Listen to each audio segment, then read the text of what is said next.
আজকে একটা অত্যন্ত পরিকল্পিত প্রচারণা চলছে যে বিএনপি সংস্কার চায় না, বিএনপি সংস্কার বিরোধী।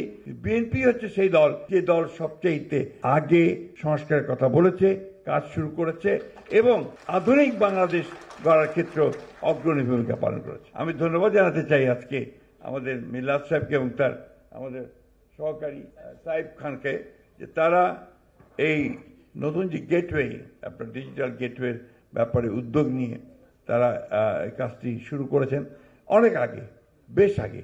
তা বেটার লেট দেন নেভার, শেষ পর্যন্ত এটা আপনার চেহারা দেখতে পেল, সেই জন্য আমি আন্তরিকভাবে তাদেরকে অভিনন্দন জানাই।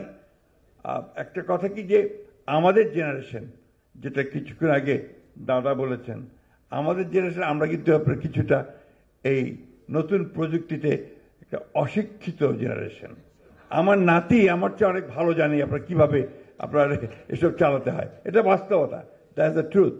কিন্তু আমার বিশ্বাস আমাদের যারা আপনারা একেবারে নতুন প্রজন্ম যারা আসছেন তারা এই ব্যাপারটাকে আরো অনেক আন্তরিকভাবে নেবেন এবং তারা এটাকে অনেক বেশি করে মানুষের কাছে, আমাদের জনগণের কাছে ছড়িয়ে দেবেন।